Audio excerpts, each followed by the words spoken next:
I'm not gonna. Okay. All right. Joined today here with my friend Roman. We're going to talk about, Hi. I think something that'll be a little bit fun.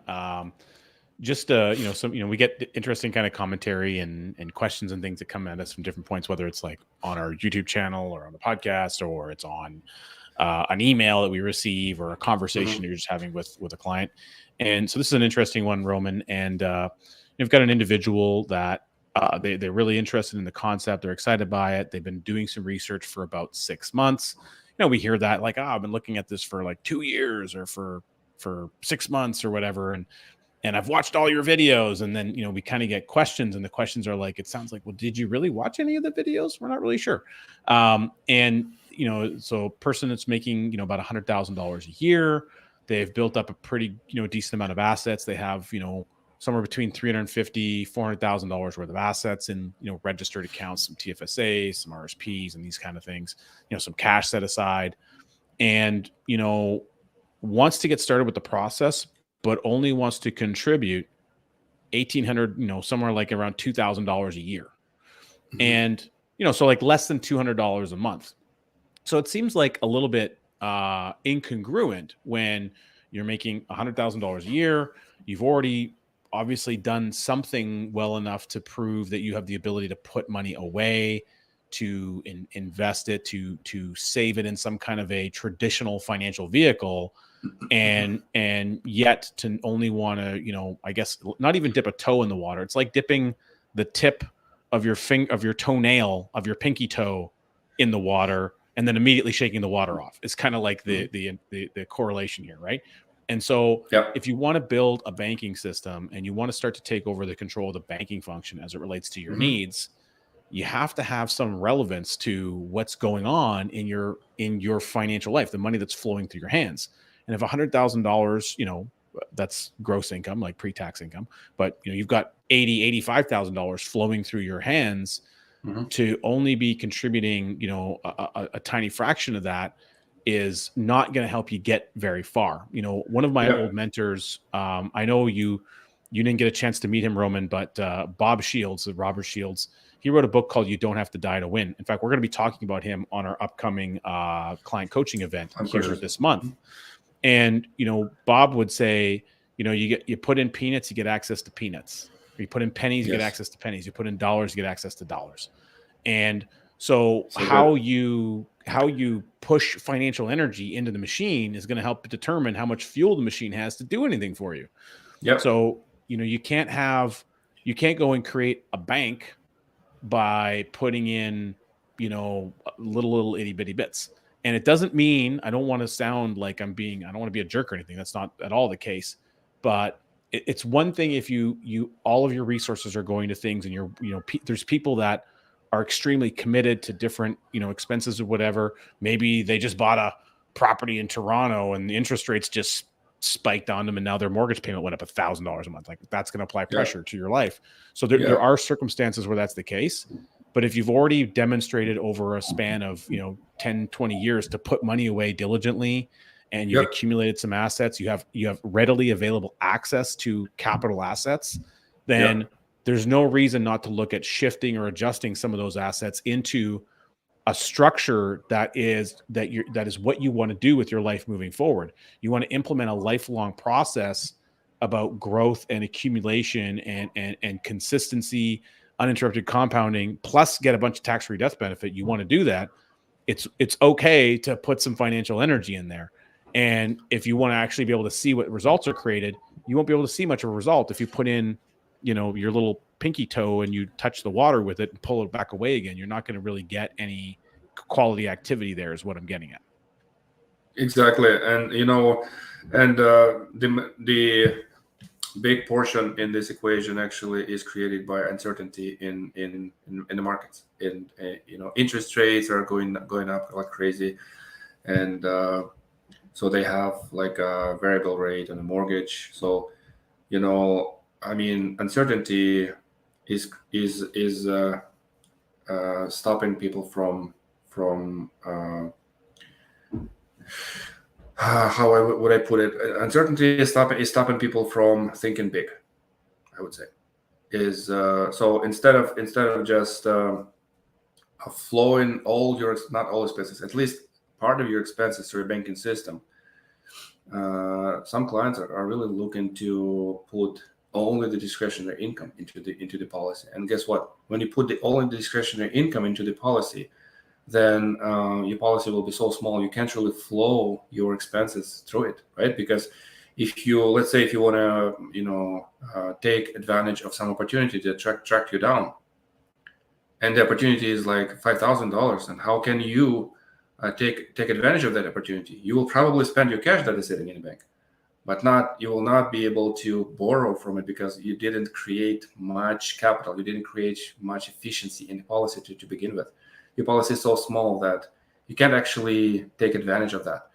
But if you do it diligently, and if you need access to cash, guess what? You have access to cash. If you need to make a payment or expense to pay for, guess what? You can borrow from this policy. It is not an expense. It is not something that you're locking up. It is money readily available for you. You just need to start thinking big. You just need to start doing this. And then this is what I shared with my clients, so that you just really need to start doing this. You just need to, have this feeling on how this works. Like have this, have your feet wet and try that. And then you will realize that you actually started too small. So yeah, I mean, and we have the advantage of obviously having policies, being able to do this for a while, having, I guess, I mean, I don't want to say advanced knowledge, but having maybe just like an accumulation of knowledge over time. But we've never bumped into someone who's been like, oh man, I really wish I started my policy smaller. Man, that first policy I really wish I made it smaller. That would have been great for me. Like, I've never said that. And in fact, it's quite the opposite. And I don't mind sharing. Like, my very first policy was $4,200, and I think it's $18 or $19 a year. And, at the time, that was a boatload of money for me. And I was transitioning from a past career, and I was in a career change. But I knew after reading Nelson's book, this is what I needed to be doing with my life. And I wasn't prepared to go and start doing this journey and trying to educate other people that this is what they should be doing if I wasn't willing to put what for me at that time was a substantial amount of capital or money into the program myself.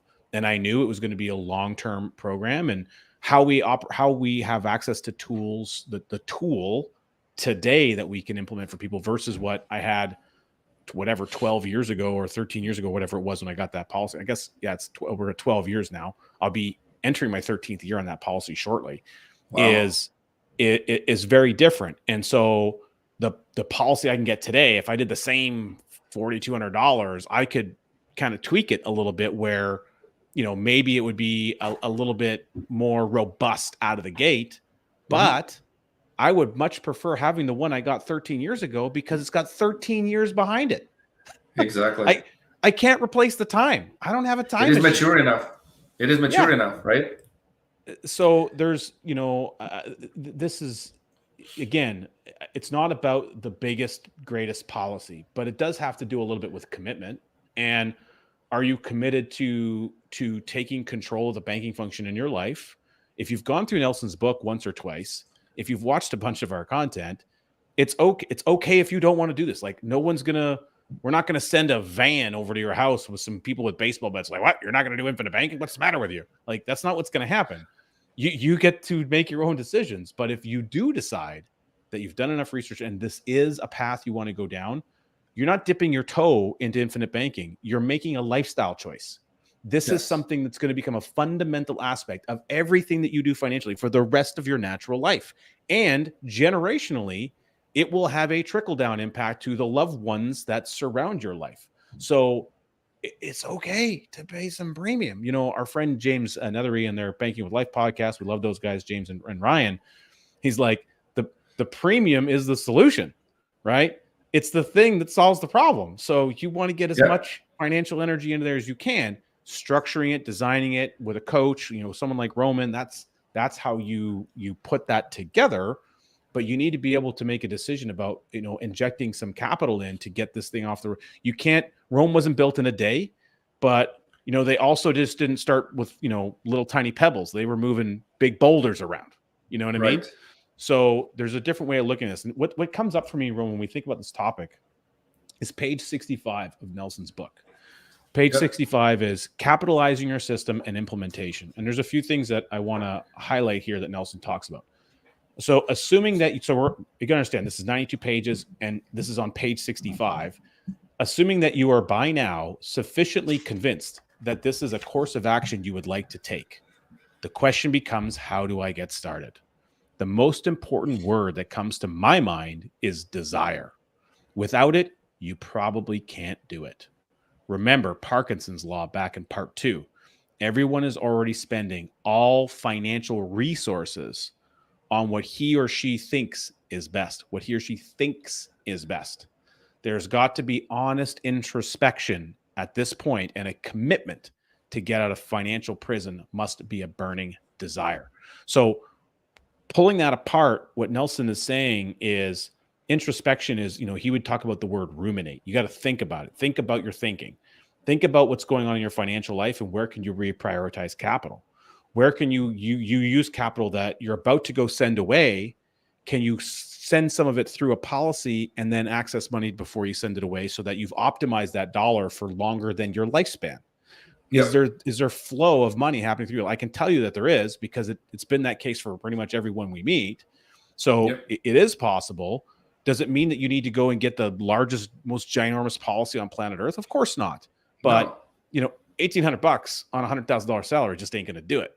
Right. And again, it doesn't mean that you couldn't start there, but what real impact are you going to see? What real value are you going to create?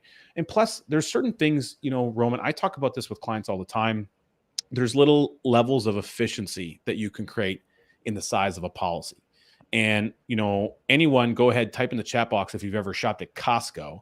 But one of the reasons people shop at like a Costco or a superstore or whatever is because sometimes you can get bulk pricing. You can get more goods or goods of a higher quality at a lower per unit price. The same thing can apply to the design of the tool, the anatomy of the tool, the insurance contract. There are certain little discount levels that are created.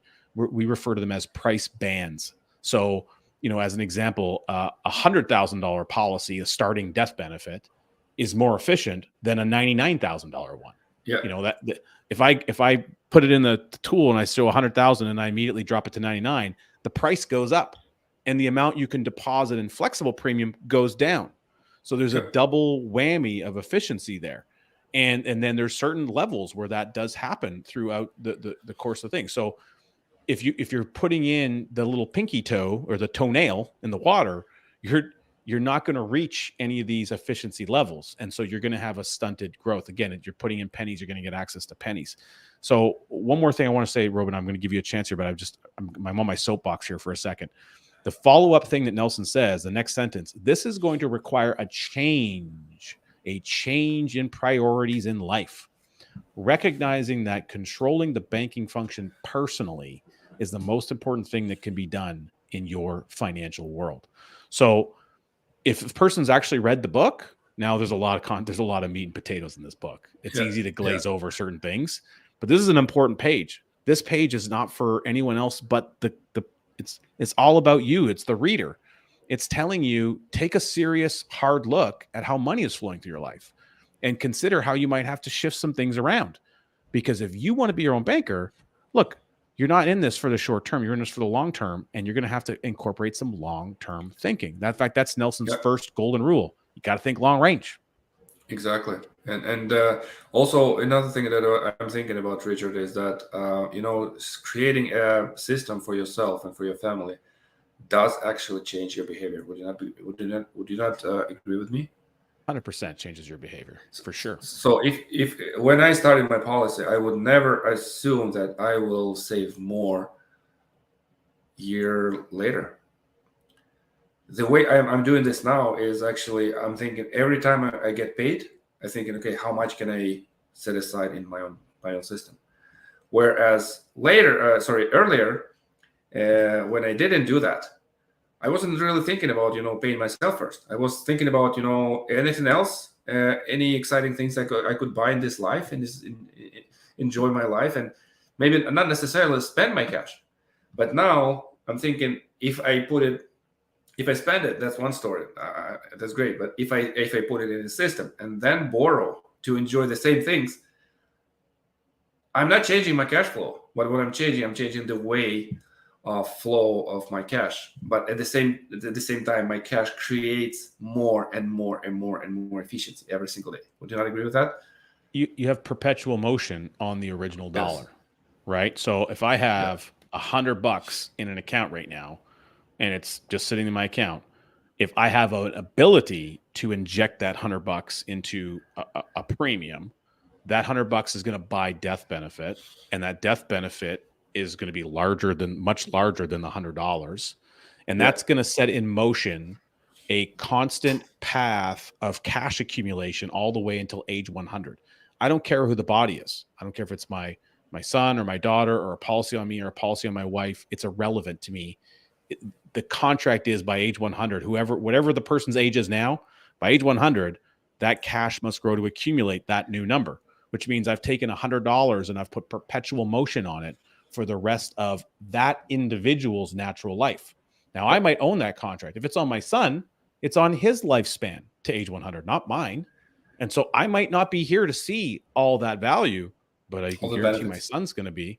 And if I go early, what would you believe? Dad's already got a whole bunch of tax-free death benefit in place and a boatload of money, way greater, far exceeding anything I've contributed into premium, is going to come up tax-free that the Canadian government can't get their hands on to my family. I think that's pretty efficient use of my $100. Now, 100%. All you got to do is take that $100 and start adding more zeros onto it. Make it 1,000, make it 10,000, make it 100,000. But your mindset is the problem, not the $100. Yeah, exactly. It reminds me of another example. Yeah, I was thinking about being working with a coach, right? So how does working with a coach, if you're not listening to a coach, how does that help you? If a coach tells you, hey, this is how much you need to lift today, will you be asking, why so much? I don't think I will make it. Your coach knows how much you can do. It's not because he believes in you or something that he kind of feels about that. Hey, I have a feeling that you can. He knows exactly what you're capable of, and he assigns you different weights to lift and different tasks to do, and based on your coach's experience, based on your coach's knowledge and background, that you are capable of doing that. And you may be asking 100 questions. How do I do that? What it takes to do that? Maybe it's too early. Maybe I have to know something else to do that. No, just try that and see how that works. If you're not even touching the bar, how can you get a feeling if this is capable or not, if this is doable or not, right? So trusting your coach is a very critical component where, your coach can help you with your coach's background and experience. Yeah, absolutely. And there's so much more that goes into, I think sometimes people, and I don't know for sure, but I would venture to guess, especially if someone's new and they're still just discovering this. We operate in the financial industry. We have licenses. We have to, we got to fill in checklists, and we have compliance. We have all these things we got to do. And obviously, hey, we get compensated for what we do. Like any good human being who's out there doing work in their field, you're going to get compensated. And, I don't know too many people that will go to work for free without being compensated. In fact, I think they're going to get pretty upset about that. And I'm happy to earn a good living doing what I do because I get to do what I love. So I feel very blessed about that. But ultimately, all I'm doing is channeling Nelson's message forward because Nelson's not here to do it anymore. And I'm doing it to the best of my ability. And it turns out that my ability shifts and changes over time. I feel like my ability gets better and better as I age, kind of like a fine wine, of course. I feel that's how I feel. So we all get paid for what we do. And so I think sometimes there's some resistance from people because they think, oh, geez, the insurance guy is going to get paid to sell this product. I'm like, well, Yeah, because the insurance company has a distribution mechanism. It's the advisor. That's the distribution mechanism. If there were no advisors, no one would have insurance at all, right? And so of course we get compensated, and that compensation, it's built into the calculation of the premium automatically, and we don't design that. It was designed by an engineer, an actuary for the insurance. Yeah. They say, look, we know in order to insure Roman's life based on his age and how, his non-smoking status and his family history, it's going to take us $1 to do that for this amount of money. Cool. Yeah. We're not going to charge $1. We're going to charge $1.10. And we're going to take that extra capital, and in that dollar, it includes paying the distribution force, which is advisors, the frontline people, paying for administrators, paying for our building, the heat, the computer system, the technology, the tax bill, paying for all those things is included in that $1. But we're going to charge more than that because we want that extra capital so that we can overcapitalize the pool of money, so we can put more money to work to make sure we can plan for rainy day events. Oh, I don't know, like a COVID-19 pandemic that no one planned for, etc. Mm-hmm. So they have this overcapitalization effect, and that's all baked into the premium. So I'm just bringing that up because, again, some people they're learning this for the first time, and they're, you mentioned the coaching. Maybe there's resistance to coaching, but the reality is we all need a coach in life, and we need people to help us be inspired and help us learn new skills. When we're walking into brand new territory, you want to make sure that you've got someone with a nice big flashlight so you can see the dark spots where you're going to trip and fall on your face. Right. And if you cannot see the results, and working with a coach maybe for a half a year or a year, if you can't see any results, would you be frustrated working with this coach, moving forward? But if your coach tells you what to do and you're not doing this, then how can you see results and be satisfied with the outcome? It's pretty much impossible, right? So if you want to be coachable, you really need to do this. You need to try this. And do more and more and more, whatever the coach is thinking you're capable of. And absolutely, we're not trying to overstretch someone's dollars or someone's discretionary income. It's not about that. I just know that without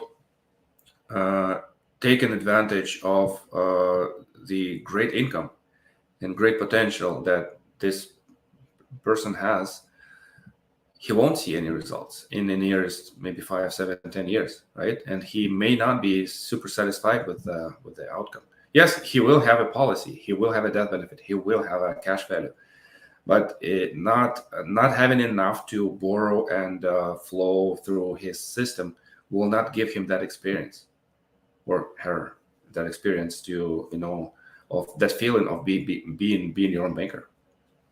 Yeah, and I mentioned Bob Shiels earlier in our chat, and so Bob, he wrote a book called "You Don't Have to Die to Win." He was Canadian. He lived in St. Catharines in Ontario. He passed a number of years ago. I think it's been about 5 years, and he passed it. I think he was 80. I believe he was 86 or 87 when he passed away. He was an amazing guy. He was from Scotland originally. Had this crazy Scottish accent. He talked really fast. Like it was hard to pay attention to everything he said, but a really, really neat guy. And in his book, You Don't Have to Die to Win, he talked about his formula for success. His formula for success was a person should be doing a minimum of $10,000 a year in annual premium, or 25% of gross income. And if you just did that, you'd basically be unstoppable.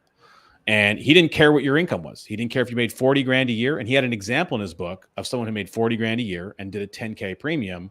And he explained how they did it. And he had it, he had a map of kind of how that works. And, whether that is exactly the path that people go, it's not the point. The point is he could demonstrate the power of what that would look like in your own life. Now, we did a session with Bob.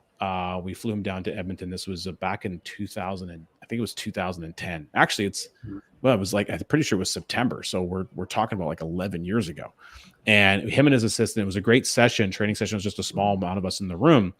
And at that time, he walked us through his very first, one of his very first policies that he got. It was with London Life. And his premium was $198 a year. And the original starting death benefit was $10,000 death benefit. Yeah. And then he went through the story on, he had slides, and the story was, hey, take a look. Remember what happened in 1972? Oh yeah, Canada, Russia, like hockey series. And he's like, oh, cool. I was there. I took a $500 policy loan and I went with 2 buddies and we showed up and we also got tickets to the opera and all this other stuff, you know? Nice. And so he told these stories. Like every 2 years he was taking out a chunk of money, like $500 here, $500 there, but it was an amount that was greater than his premium. And he was demonstrating how this machine just kept building and building and building and building. And then he summarized it all and he says, okay, now take a look at my illustration here. And he's like, look at age, you know, right now at the time of the recording, he was about 81 years of age, 80, 81. And he says, hey, look at how much cash value is in there. It was, I can't remember the number. I want to say it was $21,000 or something. He says, now notice it's only 21,000 going up instead of add a 0 onto it. What if it was 210,000 going up? Yeah. He said, had I got the $100,000 death benefit policy, my premium wouldn't have been $198 a year. It would have been $1,544 a year. So it would have been a discounted value. It would have been times 10. And then he said, had I had that and had someone coach me on how to do that, I wouldn't have $21,000 in this policy. I'd have like $210,000 in this policy, and it would be growing up at $20,000 a year.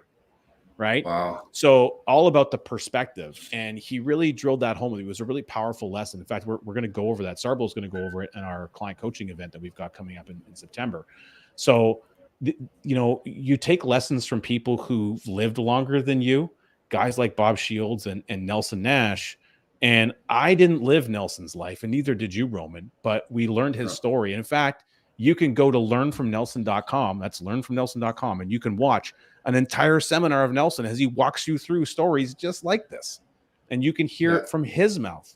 And here's something that's really, really amazing. I want to share this. We talked about this on a few, I think, sessions before, Roman, but when Nelson passed away in 2019, there were 17, I repeat, 17 death benefit checks paid out. And there was also 28 policy contracts or assets that were still in force that were now automatically transferred to family members that Nelson had accumulated or started throughout his lifetime. And in that example, he's created perpetual motion on money that he started with earlier on in his life.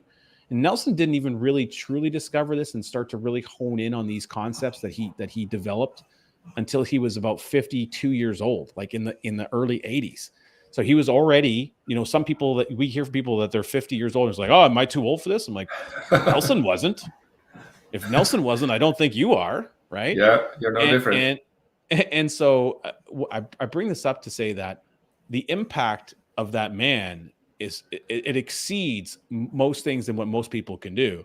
And the key thing is this: if you had, imagine you had Nelson at one time he had 49 policies, and he gave a bunch of them away throughout his lifespan. He was able to transitioned over $750,000 in cash value contracts to family members while he was alive. Wow. They also gave over $1 million away over their lifetime to charities and churches while Nelson was alive, because he was a giver. He believed in giving and tithing and those kinds of things. And then still there's all these death benefit checks that were paid out, plus assets still in force that are still accumulating. When their kids, you know, receive these policies, they're receiving an asset that continues to give. It's growing in cash every single day. And someone else is going to die. That means there's 28 new tax-free exits that are still yet to come from Nelson's legacy, not including the new policies that have probably been created since, which are probably created from the funding source of Nelson's death benefits, right? Yeah. And Nelson's wife, Mary, she's one of the most wonderful human beings I've ever met in my life. Just an absolute sweetheart of a human being, like the kind of person you want to hug because they're just like, oh my God, look at that smile, and just like a true gem of an individual. And, you know, at some point in time, Mary's going to graduate, and we don't know when that is. And I hope it's a long ways into the future. But when it does happen, there's a bunch of contracts on Mary's life. There's going to be a secondary tax-free event that happens for the family. And again, we're talking about this perpetual motion situation, and it's really incredible to know that has happened, and it can happen for you. Yeah, you just need to, you know, remember Nelson Nash's 5 golden rules, and one of them is don't be afraid to capitalize. So if you do, then you will realize it later, but you can't really go back and change your first policy and make it bigger. You can't. You just need to realize that you just lost some potential of growth, and you just need to start a new one. Yeah, basically. Now, Roman, I don't know if you have a few more minutes, but I see we had a question come in from one of the Facebook users. Sure. Is it okay if we bring up this question? Yep. So I'm not sure who put this in, but a 10K premium for 5. So it's like, what's better on these two scenarios? A 10K premium for 5 years, total of 50K in premium, versus 10K of Bitcoin for 5 years.